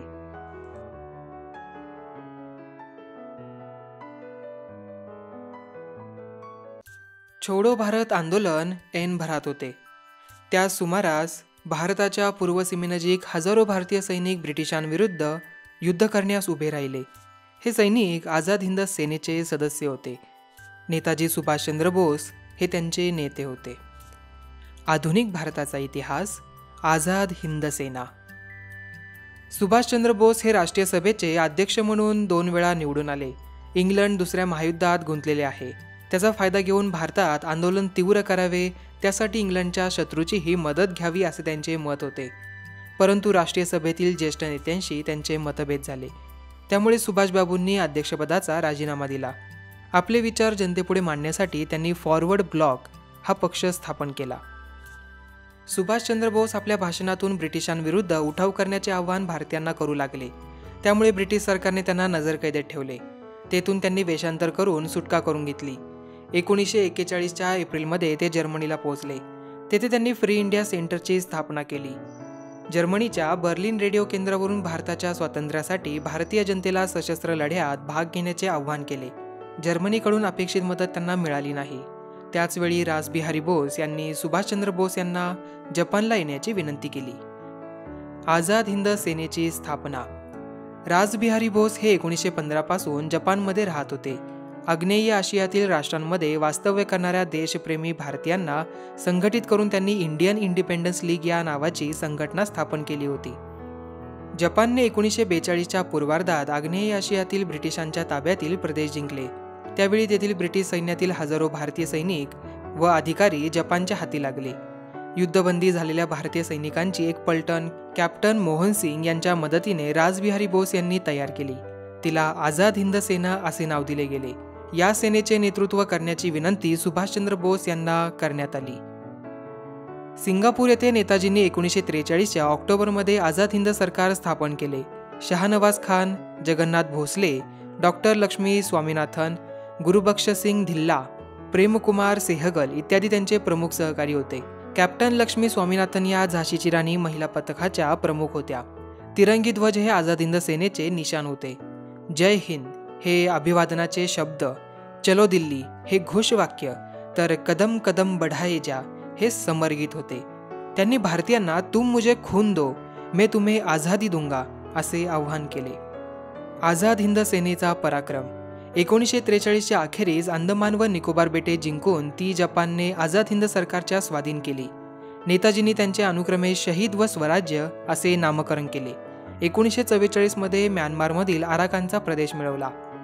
तसेच आसामच्या पूर्व सीमेवरील ठाणी जिंकली. मात्र इम्फालची मोहीम अर्धवटच राहिली, कारण आझाद हिंद सेनेला जपानकडून मिळणारी मदत बंद झाली. यावेळी ब्रिटिशांना अमेरिकन लष्कराची मदत मिळाली, म्हणून ब्रिटिशांचे लष्करी सामर्थ्य वाढले. अशा प्रतिकूल परिस्थितीतही आझाद हिंद सेनेचे सैनिक नेटाने लढतच होते. जपानमधील हिरोशिमा व नागासाकी या शहरांवर 1945च्या ऑगस्टमध्ये अमेरिकेने अणुबॉम्ब टाकले. त्यामुळे जपानने शरणागती पत्करली. या सुमारास 18 ऑगस्ट 1945 रोजी झालेल्या विमान अपघातात नेताजी सुभाषचंद्र बोस यांचे निधन झाले. या पार्श्वभूमीवर आझाद हिंद सेनेला शस्त्रे खाली ठेवावी लागली. अशा रीतीने आझाद हिंद सेनेच्या लढ्याचे पर्व संपले. आझाद हिंद सेनेच्या अधिकाऱ्यांवर खटला. आझाद हिंद सेनेच्या अधिकाऱ्यांवर ब्रिटिश सरकारने राजद्रोहाचा आरोप ठेवला. दिल्लीच्या लाल किल्ल्यात लष्करी न्यायालयापुढे त्यांच्या खटल्याचे काम सुरू झाले.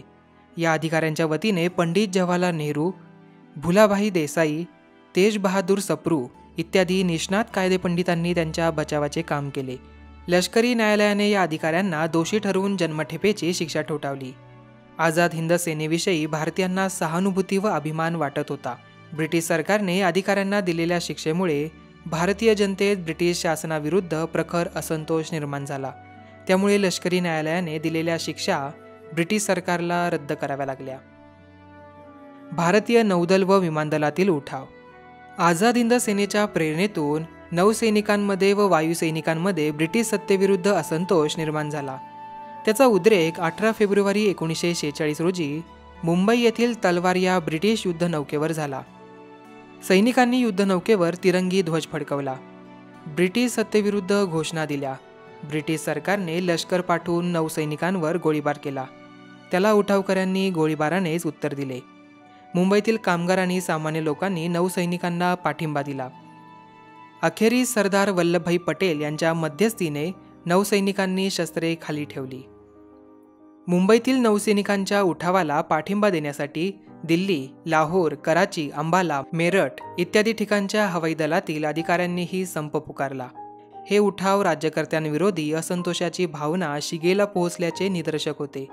अशा प्रकारे 1942 ते 1946 या काळात भारतातील ब्रिटिश सत्तेचा पाया खिळखिळा झाला. छोडो भारत आंदोलनातून भारतीय जनतेचा प्रखर ब्रिटिश विरोध व्यक्त झाला. लष्कर, नौदल व विमानदल हे ब्रिटिश सत्तेचे आधारस्तंभ होते. तेही आता ब्रिटिश विरोधी बनू लागले. या सर्व घटनांमुळे भारतावरील आपली सत्ता फार काळ टिकवता येणार नाही याची जाणीव ब्रिटिश राज्यकर्त्यांना झाली.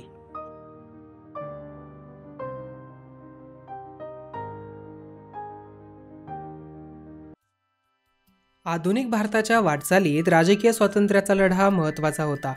हा लढा मानवमुक्तीच्या व्यापक तत्त्वज्ञानावर आधारलेला होता. त्यामुळे या लढ्याच्या ओघात राजकीय पारतंत्र्याबरोबरच सरंजामशाही, सामाजिक विषमता, आर्थिक शोषण यांसारख्या गोष्टींनाही विरोध होऊ लागला. स्वातंत्र्याप्रमाणेच समतेचे तत्त्वही फार महत्त्वाचे आहे. त्या दृष्टीने शेतकरी, कामगार, स्त्रिया, दलित इत्यादी समाज घटकांनी उभारलेल्या चळवळी आणि समतेला महत्त्व देणारा समाजवादाचा प्रवाह यांचे योगदान मोलाचे ठरले. त्याचे भान ठेवल्याशिवाय आधुनिक भारताची जडणघडण समजू शकणार नाही. म्हणून आज आपण अशा काही चळवळींची माहिती करून घेऊया. आधुनिक भारताचा इतिहास, समतेचा लढा. सर्वात प्रथम आपण पाहूया शेतकरी चळवळ. ब्रिटिशांच्या आर्थिक धोरणाचे दुष्परिणाम भारतीय शेतकऱ्यांना भोगावे लागत. जमीनदार, सावकार यांना ब्रिटिश सरकार संरक्षण देत असे. ते शेतकऱ्यांवर अन्याय करत. या अन्यायाविरुद्ध शेतकऱ्यांनी अनेक उठाव केले. बंगालमधील शेतकऱ्यांनी नीळ उत्पादनाच्या सक्तीविरुद्ध कृषी संघटना स्थापून उठाव केला. दीनबंधू मित्र यांच्या नीलदर्पण या नाटकाने नीळ उत्पादक शेतकऱ्यांची हालाकीची स्थिती सर्व समाजाच्या नजरेस आणली. 1875 साली महाराष्ट्रातील शेतकऱ्यांनी जमीनदार व सावकार यांच्या अत्याचारांविरुद्ध मोठा उठाव केला. बाबा रामचंद्र यांच्या पुढाकाराने 1918 साली उत्तर प्रदेशातील शेतकऱ्यांनी किसान सभा ही संघटना स्थापन केली. केरळमध्ये मोपला शेतकऱ्यांनी मोठा उठाव केला. तो ब्रिटिश सरकारने चिरडून टाकला. 1936 साली प्राध्यापक NG रंगा यांच्या पुढाकाराने अखिल भारतीय किसान सभा स्थापन झाली. स्वामी सहजानंद सरस्वती हे या सभेचे अध्यक्ष होते. या सभेने शेतकऱ्यांच्या हक्कांचा जाहीरनामा राष्ट्रीय सभेला सादर केला. 1936 साली महाराष्ट्रातील फैजपूर येथे राष्ट्रीय सभेचे अधिवेशन भरले होते. या अधिवेशनास हजारो शेतकरी उपस्थित होते. राष्ट्रीय सभेने या अधिवेशनात किसान सभेचा कार्यक्रम स्वीकारला. 1938 साली पूर्व खानदेशात अतिवृष्टी होऊन पीक बुडाले. शेतकऱ्यांची स्थिती हालाकीची झाली. शेतसारा माफ करून घेण्यासाठी साने गुरुजींनी जागोजागी सभा, मिरवणुका घेतल्या. कलेक्टर कचेरीवर मोर्चे काढले. 1942च्या क्रांती पर्वात शेतकरी मोठ्या संख्येने सामील झाले. कामगार संघटना. 19व्या शतकाच्या उत्तरार्धात भारतामध्ये कापड गिरण्या, रेल्वे कंपन्या यांसारख्या उद्योगांची सुरुवात झाली होती. कामगार वर्ग मोठ्या प्रमाणात उदयाला आला नव्हता. तरीही या काळात कामगारांचे प्रश्न सोडवण्यासाठी प्रयत्न झाले. शशीपत बॅनर्जी, नारायण मेघाजी लोखंडे यांनी स्थानिक पातळीवर कामगारांचे संघटन केले. लोखंडे यांचे कामगारविषयक कार्य एवढे मोलाचे होते की त्यांचे वर्णन भारतीय कामगार चळवळीचे जनक असे केले जाते. याच सुमारास आसाममधील चहाच्या मळ्यातील कामगारांच्या दारुण अवस्थेविरुद्ध आंदोलन करण्यात आले. 1899 मध्ये ग्रेट इंडियन पेनिन्सुलर म्हणजेच GIP रेल्वेच्या कामगारांनी आपल्या मागण्यांसाठी संप पुकारला. वंगभंग आंदोलनाच्या काळात स्वदेशीला पाठिंबा देण्यासाठी कामगारांनी वेळोवेळी संप केले. परंतु कामगारांचे प्रश्न सोडवण्यासाठी व्यापक अशी संघटना नव्हती. पहिल्या महायुद्धानंतर भारतात उद्योगीकरणामुळे कामगार वर्गाची वाढ झाली. तेव्हा मात्र राष्ट्रव्यापी कामगार संघटनेची आवश्यकता भासू लागली. या गरजेतून 1920 साली ऑल इंडिया ट्रेड युनियन काँग्रेसची म्हणजेच आयटकची स्थापना करण्यात आली. नामजोशी यांचा आयटकच्या कार्यात मोठा वाटा होता. लाला लजपतराय हे आयटकच्या पहिल्या अधिवेशनाचे अध्यक्ष होते. कामगारांनी राष्ट्रीय आंदोलनात सक्रिय सहभाग घ्यावा असे त्यांनी सांगितले. कामगार वर्गात समाजवादी विचारांचा प्रसार करून त्यांच्या लढाऊ संघटना उभारण्याचे कार्य श्रीपाद अमृत डांगे, मुझफ्फर अहमद इत्यादी समाजवादी नेत्यांनी केले. 1928 साली मुंबईतील गिरणी कामगार संघाने 6 महिने संप केला. असे अनेक संप रेल्वे कामगार, ताग कामगार इत्यादींनी केले. कामगार चळवळीची वाढती शक्ती पाहून सरकार अस्वस्थ झाले. ही चळवळ दडपून टाकण्यासाठी कायदे करण्यात आले. कामगारांचे लढे राष्ट्रीय चळवळीला पूरक ठरले. समाजवादी चळवळ. जनसामान्यांच्या हितरक्षणासाठी ब्रिटिश सरकार उलटून टाकणे आवश्यक आहे असे राष्ट्रीय सभेतील अनेक तरुण कार्यकर्त्यांना वाटू लागले. त्याचप्रमाणे आर्थिक व सामाजिक समतेच्या तत्वावर समाजाची फेररचना झाली पाहिजे याची त्यांना जाणीव होऊ लागली. या जाणीवेतून समाजवादी विचारसरणीचा उदय आणि विकास झाला. राष्ट्रीय सभेतील समाजवादी तरुणांनी नाशिकच्या तुरुंगामध्ये असताना राष्ट्रीय सभेच्या अंतर्गत समाजवादी पक्ष स्थापण्याचा निर्णय घेतला. या निर्णयानुसार 1934 साली काँग्रेस समाजवादी पक्षाची स्थापना करण्यात आली. त्यामध्ये आचार्य नरेंद्र देव, जयप्रकाश नारायण, मीनू मसानी, डॉक्टर राममनोहर लोहिया इत्यादी नेते होते. 1942च्या छोडो भारत आंदोलनात समाजवादी तरुण अग्रभागी होते. कार्ल मार्क्स आणि त्याचा साम्यवाद यांचा परिचय भारतीयांना होऊ लागला. लोकमान्य टिळकांनी तर 1881 मध्येच मार्क्सविषयी लेख लिहिला होता. पहिल्या महायुद्धानंतर भारतात साम्यवादाचा प्रभाव जाणवू लागला. मानवेंद्रनाथ रॉय यांचा आंतरराष्ट्रीय साम्यवादी चळवळीत सुद्धा सहभाग होता.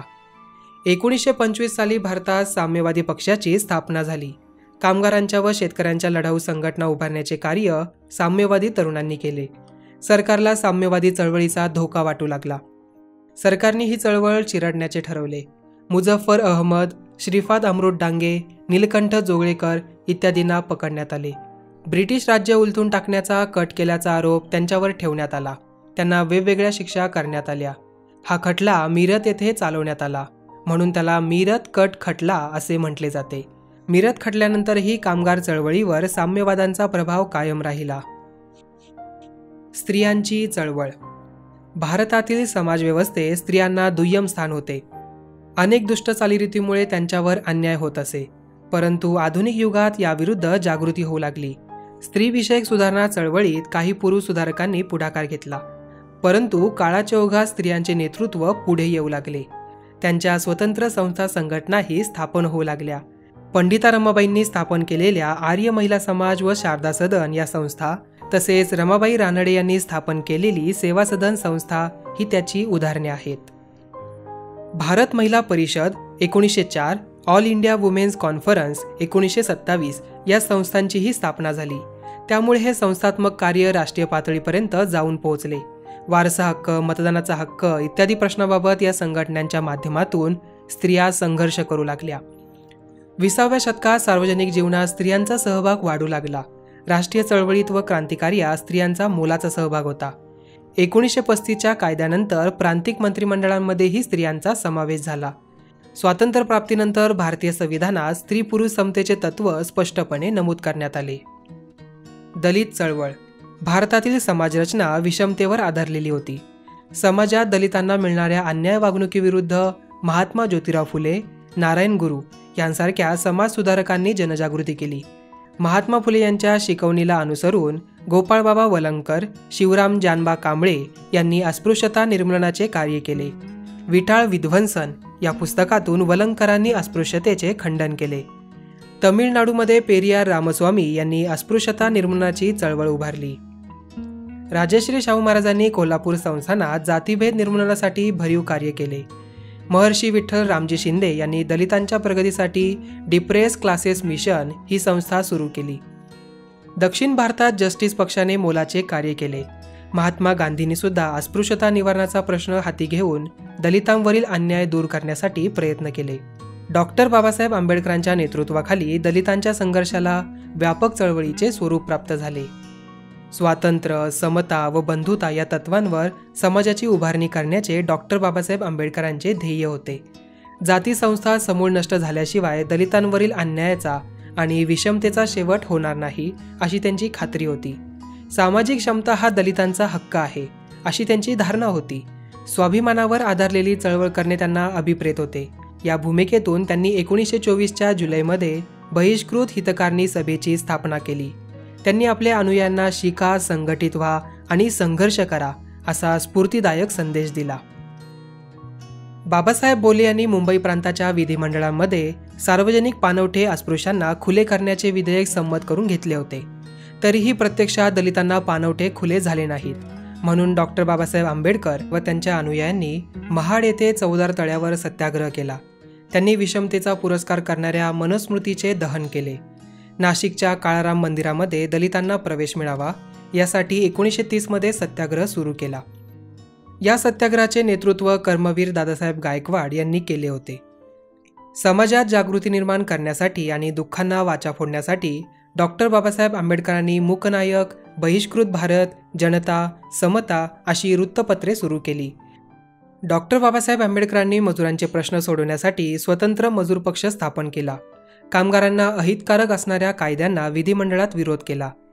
दलितांचे प्रश्न प्रभावीपणे मांडण्यासाठी त्यांनी 1942 साली शेड्यूल्ड कास्ट फेडरेशनची स्थापना केली. आधुनिक भारतात समतेवर आधारलेली समाजरचना निर्माण करण्याच्या कार्यात डॉक्टर बाबासाहेब आंबेडकरांनी भारतीय संविधानाद्वारे महत्त्वाचे योगदान दिले. 1956मध्ये नागपूर येथे आपल्या असंख्य अनुयायांसह मानवतेचा व समतेचा पुरस्कार करणाऱ्या बौद्ध धर्माचा त्यांनी स्वीकार केला. भारतीय समाजातील शोषित घटकांच्या जागृतीमुळे राष्ट्रीय चळवळीला अधिक व्यापक स्वरूप प्राप्त झाले. तसेच भारतीय समाज व्यवस्थेतील वैगुण्य दूर होण्यास अनुकूल वातावरण निर्माण होऊ लागले. या सर्व चळवळींनी भारतीय स्वातंत्र्य लढ्याच्या काळात मोलाचे योगदान दिले.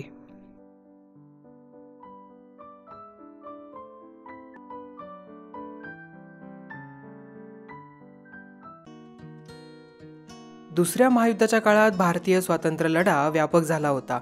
भारताच्या स्वातंत्र्याच्या मागणीचा जोर वाढत होता. त्याची गंभीर दखल घेणे आवश्यक आहे याची जाणीव ब्रिटिश राज्यकर्त्यांना झाली. त्या दृष्टीने भारताला स्वातंत्र्य देण्यासाठी ब्रिटिश सरकार विविध योजना तयार करू लागले. आधुनिक भारताचा इतिहास, स्वातंत्र्य प्राप्ती. राष्ट्रीय सभेची उभारणी धर्मनिरपेक्षतेच्या तत्वावर झालेली होती. राष्ट्रीय आंदोलनात सर्व जाती धर्माचे लोक सामील झालेले होते. ही चळवळ कमकुवत करण्यासाठी ब्रिटिशांनी फोडा आणि राज्य करा या नीतीचा अवलंब केला. त्याचा परिणाम मुस्लिम लीगची स्थापना होण्यात झाला. या पार्श्वभूमीवर हिंदू महासभा, राष्ट्रीय स्वयंसेवक संघ यांसारख्या हिंदुत्ववादी संघटनाही स्थापन झाल्या. 1930 साली डॉक्टर मुहम्मद इक्बाल या प्रसिद्ध कवीने स्वतंत्र मुस्लिम राष्ट्राचा विचार मांडला. पुढे चौधरी रहमत अली यांनी पाकिस्तानची कल्पना मांडली. बॅरिस्टर मोहम्मद अली जिना यांनी द्विराष्ट्र सिद्धांत मांडून पाकिस्तान या स्वतंत्र मुस्लिम राष्ट्राची मागणी केली.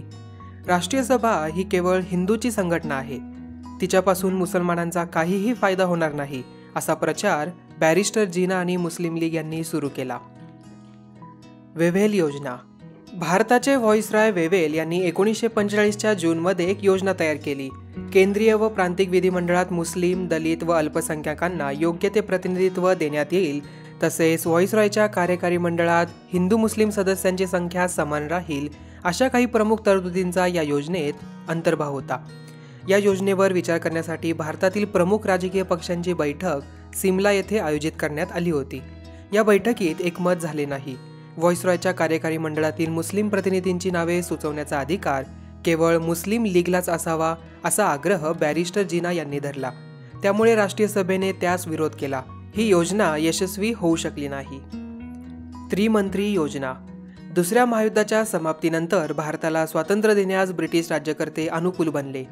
ब्रिटिश प्रधानमंत्री ॲटली यांनी पार्लमेंटमध्ये भारताविषयीचे धोरण स्पष्ट केले. त्यानुसार भारतीय जनतेचा भारतीय संविधान तयार करण्याचा अधिकार मान्य करण्यात आला. अल्पसंख्याकांचे प्रश्न भारतीय स्वातंत्र्याच्या आड येणार नाहीत हेही स्पष्ट करण्यात आले. तसेच भारतीयांशी वाटाघाटी करण्यासाठी ब्रिटिश मंत्र्यांचे एक शिष्टमंडळ भारतात पाठवत असल्याचेही प्रधानमंत्र्यांनी जाहीर केले. 1946च्या मार्चमध्ये पॅथिक लॉरेन्स, स्टॅफर्ड स्क्रिप्स आणि A.V. अलेक्झांडर या ब्रिटिश मंत्र्यांचे शिष्टमंडळ भारतात आले. त्यांनी भारताच्या संदर्भातील इंग्लंडची योजना भारतीय नेत्यांसमोर मांडली. तिला त्रिमंत्री योजना असे म्हणतात. ब्रिटिशांच्या शासनाखालील प्रांत व संस्थाने यांचे मिळून भारतीय संघराज्य स्थापन केले जावे. या संघराज्याचे संविधान भारतीयांनीच तयार करावे. हे संविधान तयार होईपर्यंत भारताचा राज्यकारभार व्हॉइसरॉयच्या सल्ल्याने भारतीयांच्या हंगामी सरकारने करावा असे या योजनेचे स्वरूप होते. या योजनेतील काही तरतुदी राष्ट्रीय सभेला मान्य नव्हत्या. तसेच मुस्लिमांचे स्वतंत्र राज्य स्थापन करण्याची तरतूद या योजनेत नाही, म्हणून मुस्लिम लीगही असंतुष्ट होती. त्यामुळे त्रिमंत्री योजना पूर्णतः मान्य झाली नाही. प्रत्यक्ष कृती दिन. त्रिमंत्री योजनेनुसार संविधान सभा स्थापन करण्यासाठी झालेल्या निवडणुकीत राष्ट्रीय सभेला प्रचंड बहुमत मिळाले. संविधान सभेत सहभागी होण्यास मुस्लिम लीगने नकार दिला. भारताच्या फाळणीची जोरदार मागणी केली. पाकिस्तान निर्मितीचा प्रत्यक्ष कृती दिन 16 ऑगस्ट 1946 हा असल्याचे घोषित केले. मुस्लिम लीगच्या अनुयायांनी हिंसक मार्गाचा अवलंब केला. देशभर हिंदू मुस्लिम दंगली उसळल्या. बंगाल प्रांतातील नोआखाली या भागात भीषण कत्तली झाल्या. हा हिंसाचार थांबवण्यासाठी गांधीजी आपल्या प्राणाची पर्वा न करता तेथे गेले. तेथे शांतता प्रस्थापित करण्यासाठी त्यांनी प्रयत्नांची पराकाष्ठा केली. हंगामी सरकारची स्थापना. अशा अराजकाच्या परिस्थितीत गव्हर्नर जनरल वेव्हेल यांनी भारतीय प्रतिनिधींचे हंगामी सरकार स्थापन केले. पंडित जवाहरलाल नेहरूंच्या नेतृत्वाखाली मंत्रिमंडळाने राज्यकारभाराची सूत्रे हाती घेतली. सुरुवातीला मुस्लिम लीगने हंगामी सरकारमध्ये सहभाग घेण्यास नकार दिला. नंतर तो निर्णय बदलून मुस्लिम लीगचे सदस्य हंगामी सरकारमध्ये सहभागी झाले. मुस्लिम लीगच्या अडवणुकीच्या धोरणामुळे हंगामी सरकारचा कारभार सुरळीत चालू शकला नाही. भारतावरील आपला ताबा इंग्लंड 1948च्या जूनपूर्वी सोडून देईल अशी घोषणा ब्रिटिश प्रधानमंत्री ॲटली यांनी इंग्लंडच्या पार्लमेंटमध्ये केली. भारताच्या राज्यकारभाराची सूत्रे भारतीयांच्या हाती लवकर सोपवण्यासाठी भारताचे नवे गव्हर्नर जनरल म्हणून माउंटबॅटन यांची नेमणूक केल्याचेही त्यांनी घोषित केले. माउंटबॅटन योजना. भारताची फाळणी अटल झाल्यामुळे माउंटबॅटन यांनी फाळणीचा निर्णय घेतला. त्यानुसार भारतातील प्रमुख नेत्यांशी चर्चा केली. त्यानंतर भारताची फाळणी करून भारत व पाकिस्तान या 2 स्वतंत्र राष्ट्रांच्या निर्मितीची योजना त्यांनी तयार केली. राष्ट्रीय सभेच्या फाळणीला विरोध होता. देशाचे ऐक्य हा तर राष्ट्रीय सभेच्या भूमिकेचा मूळ आधार होता. परंतु मुस्लिम लीगने पाकिस्तानच्या निर्मितीचा अट्टहास धरला. त्यामुळे फाळणीशिवाय दुसरा पर्याय उरला नव्हता. राष्ट्रीय सभेने अत्यंत नाईलाजाने फाळणीच्या निर्णयाला मान्यता दिली. भारताच्या स्वातंत्र्याचा कायदा. माउंटबॅटन योजनेच्या आधारे भारताच्या स्वातंत्र्याचा कायदा 18 जुलै 1947 रोजी ब्रिटिश पार्लमेंटने मंजूर केला. या कायद्यानुसार अशी तरतूद करण्यात आली की भारताची फाळणी होऊन 15 ऑगस्ट 1947 रोजी भारत व पाकिस्तान ही 2 स्वतंत्र राष्ट्रे अस्तित्वात येतील. त्यानंतर त्यांच्यावर ब्रिटिश पार्लमेंटचा कोणताच अधिकार राहणार नाही. संस्थानांवरील ब्रिटिशांचे सार्वभौमत्व संपुष्टात येईल. त्यांना भारत अथवा पाकिस्तानात सामील होता येईल किंवा त्यांना स्वतंत्र राहता येईल. स्वातंत्र्य प्राप्ती. भारतीय स्वातंत्र्याच्या कायद्यानुसार भारताला स्वातंत्र्य मिळाले. 14 ऑगस्ट 1947च्या मध्यरात्री दिल्ली येथे संसद भवनाच्या सभागृहात भारताच्या संविधान सभेची बैठक सुरू होती. मध्यरात्री 12चे ठोके पडले आणि भारताचे पारतंत्र्य संपले. भारत स्वतंत्र झाला. ब्रिटिशांचा युनियन जॅक खाली उतरवण्यात आला. त्याच्या जागी भारताचा तिरंगी ध्वज फडकवण्यात आला. वर्षानुवर्षांच्या गुलामगिरीच्या शृंखला गळून पडल्या. ब्रिटिश सत्तेने भारतात पाय रोवल्यापासून ज्या लक्षावधी भारतीयांनी देशाच्या स्वातंत्र्यासाठी असीम त्याग केला होता, अनेकांनी आपले प्राण वेचले होते, त्यांच्या महान त्यागाची ही फलश्रुती होती. स्वतंत्र भारताचे पहिले पंतप्रधान पंडित जवाहरलाल नेहरू यांनी या ऐतिहासिक क्षणाचे महत्त्व आपल्या प्रभावी भाषणातून उलगडून दाखवले. या मंगल क्षणी केवळ भारतीयांच्याच नव्हे तर सर्व मानवजातीच्या सेवेला वाहून घेण्याची शपथ घ्यावी, असे त्यांनी आवाहन केले. लक्षावधी भारतीयांनी स्वातंत्र्याचा सोहळा अभूतपूर्व उत्साहाने साजरी केला. स्वातंत्र्यप्राप्तीचा आनंद निर्भेळ नव्हता. देशाची फाळणी आणि त्यावेळी झालेल्या भयानक हिंसाचारामुळे भारतीय जनता दुःखी होती. स्वातंत्र्य सोहळ्यात सहभागी न होता गांधीजी बंगालमध्ये शांतता व जातीय सलोखा टिकवण्यासाठी जीवाचे रान करत होते.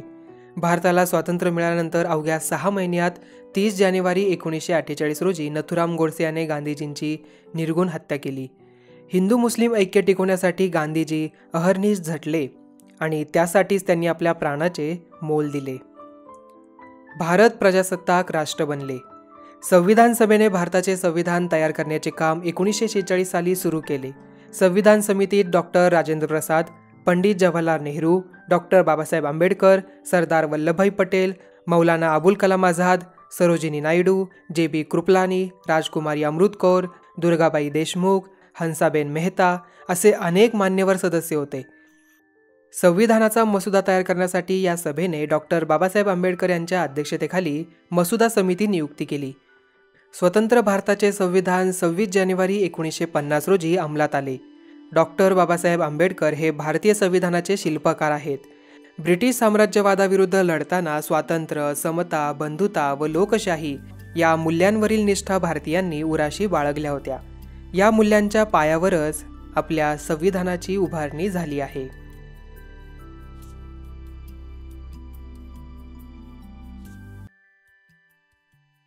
भारत स्वतंत्र झाला तरी स्वातंत्र्य लढा अद्याप संपलेला नव्हता. भारतात अनेक संस्थाने होती.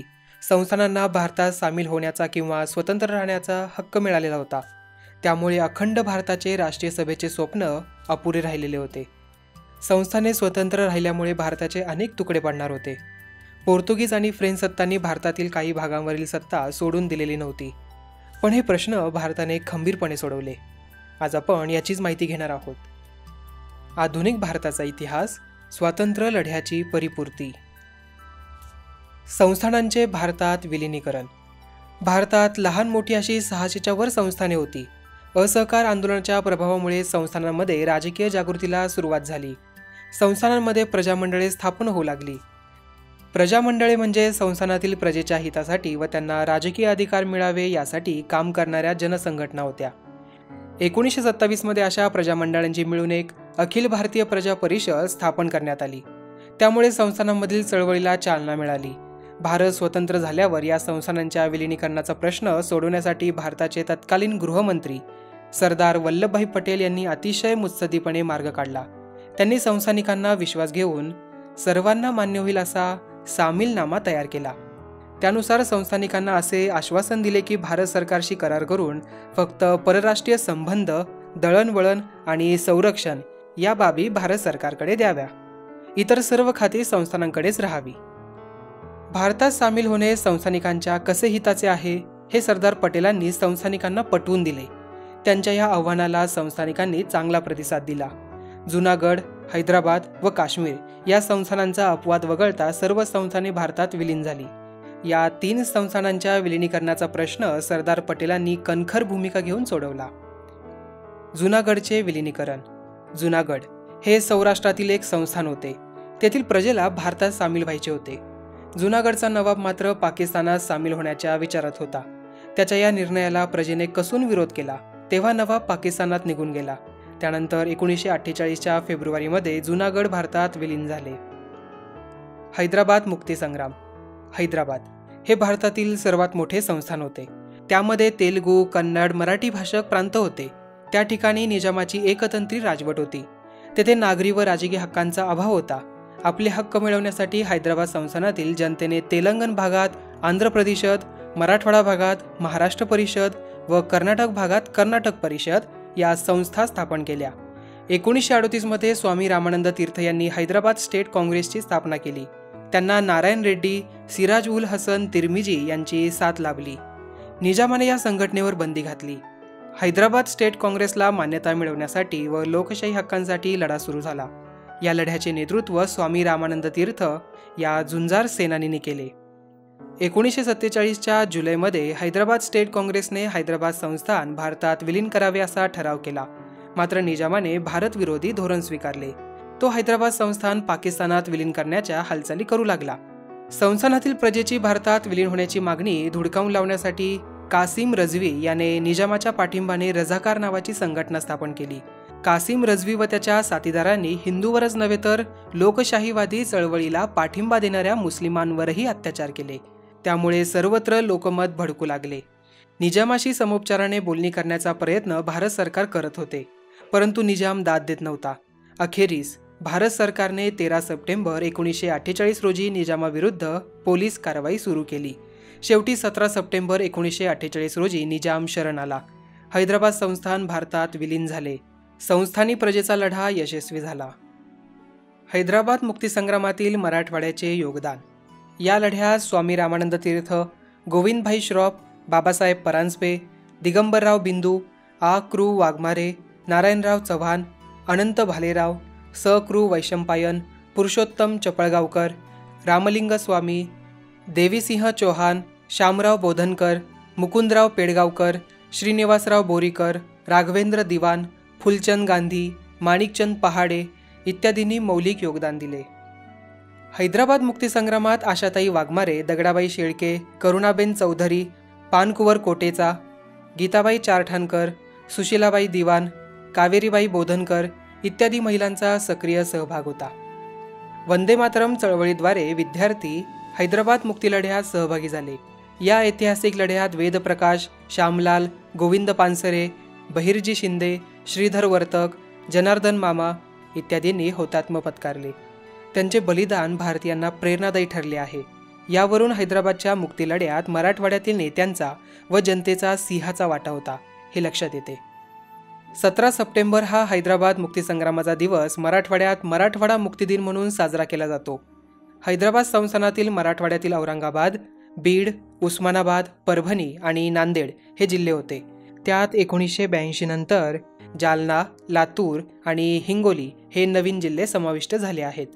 स्वतंत्र भारतात मराठवाड्याचा समावेश 15 ऑगस्ट 1947 मध्ये झालेला नव्हता. हा प्रदेश 1948 मध्ये जनतेच्या स्फूर्तिदायी लढ्यानंतर स्वतंत्र भारतात विलीन करण्यात आला. हा अभूतपूर्व लढा देशातील जनतेला प्रेरक ठरलेला आहे. काश्मीरची समस्या. काश्मीर संस्थानचा राजा हरिसिंग याने स्वतंत्र राहण्याचे ठरवले होते. काश्मीर पाकिस्तानात सामील करून घेण्याचा पाकिस्तानचा मानस होता. यासाठी पाकिस्तान हरिसिंगावर दडपण आणू लागले. 1947च्या ऑक्टोबरमध्ये पाकिस्तानच्या चिथावणीने सशस्त्र घुसखोरांनी काश्मीरवर हल्ला केला. तेव्हा भारतात सामील होण्याच्या करारावर हरिसिंगाने स्वाक्षरी केली. अशा प्रकारे काश्मीर भारतात विलीन झाल्यानंतर भारतीय लष्कर काश्मीरच्या रक्षणासाठी पाठवले गेले. लष्कराने काश्मीरचा मोठा भाग घुसखोरांच्या हातून परत मिळवला. काही भाग मात्र पाकिस्तानच्या ताब्यात राहिला. फ्रेंच वसाहतींचे विलिनीकरण. भारत स्वतंत्र झाल्यानंतरही चंद्रनगर, पुदुच्चेरी, कारिकल, माहे व यानम या प्रदेशांवर फ्रान्सचे अधिपत्य होते. तेथील भारतीय रहिवासी भारतात सामील होण्यास उत्सुक होते. हे प्रदेश भारताचे घटक असल्यामुळे ते भारताच्या स्वाधीन करावे अशी मागणी भारत सरकारने केली. फ्रान्सने 1949 साली चंद्रनगरमध्ये सार्वमत घेतले. तेथील जनतेने भारताच्या बाजूने कौल दिला. चंद्रनगर भारताच्या स्वाधीन करण्यात आले. त्यानंतर फ्रान्सने भारताचे इतरही प्रदेश भारत सरकारच्या हाती सोपवले. गोवा मुक्ती लढा.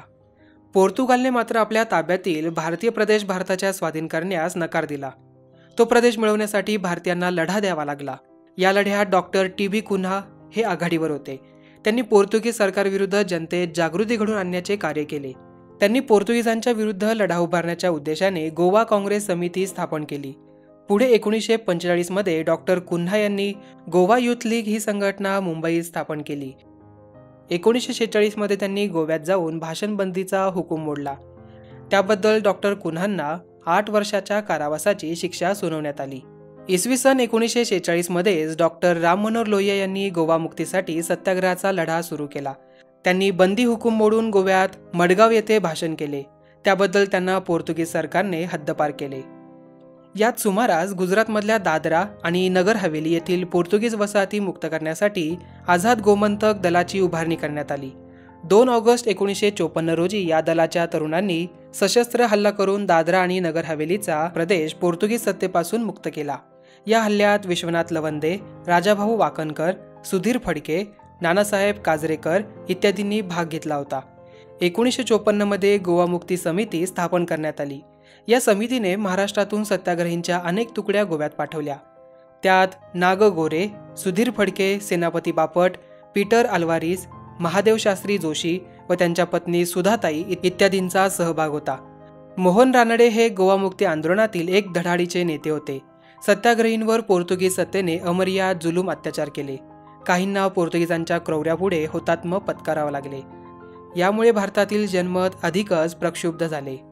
गोव्यातील स्वातंत्र्य लढ्याने उग्र स्वरूप धारण केले. भारत सरकार पोर्तुगीज सरकारशी समोपचाराने वाटाघाटी करत होते, मात्र त्याला दाद मिळत नव्हती. शेवटी भारत सरकारने नाईलाजाने लष्करी बळाचा वापर करण्याचा निर्णय घेतला. 1961च्या डिसेंबरमध्ये भारतीय सैन्याने गोव्यात प्रवेश केला. अल्पावधीतच पोर्तुगीज लष्कराने शरणागती पत्करली.